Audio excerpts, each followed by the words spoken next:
Indian space జర్నీలో మరొక అద్భుతం జరిగింది. ఇస్రో విజయవంతంగా తన హెవీయెస్ట్ కమ్యూనికేషన్ శాటిలైట్ CMS-3ని శ్రీహరికోట నుండి సక్సెస్ఫుల్ గా లాంచ్ చేసింది.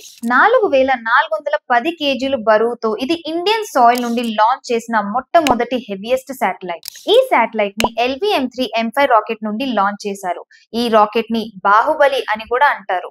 ఇది 43.5 మీటర్స్ హైట్ ఉన్న 3 stage heavy lift launcher, solid, liquid మరియు క్రయోజెనిక్ స్టేజెస్ తో. ఇప్పుడు ఇండియా ఈ లాంచ్ తో మ్యాసివ్ శాటిలైట్స్ ని కూడా లాంచ్ చేయగలిగే దేశాల్లో ఒకటిగా నిలిచింది. CMS-3 తో ఇండియా మరియు ఓషియన్ రీజన్స్ లో multi band communication services improve అవుతాయి. కనెక్టివిటీ, డిఫెన్స్ మరియు డిజిటల్ యాక్సెస్ లో ఇది ఒక ఇంపార్టెంట్ స్టెప్. ఈ విజయం Chandrayaan three lunar landing, Aditya L1 solar machine మరియు రాబోయే గగన్యాన్ హ్యూమన్ స్పేస్ ఫ్లైట్ తో కలిసి ఇస్రోకి ఒక గోల్డెన్ చాప్టర్ గా మారింది. స్పేస్ విజన్ 2047 ద్వారా ఇండియా ఒక space station, lunar human mission మరియు గ్లోబల్ స్పేస్ లీడర్షిప్ పొందడానికి అడుగు ముందుకు వేస్తుంది. ఈ గోల్స్ ని రీచ్ అవ్వడానికి ఇండియాకి ఉన్న ఛాలెంజెస్ ఏంటో కింద కామెంట్స్ లో తెలియజేయండి.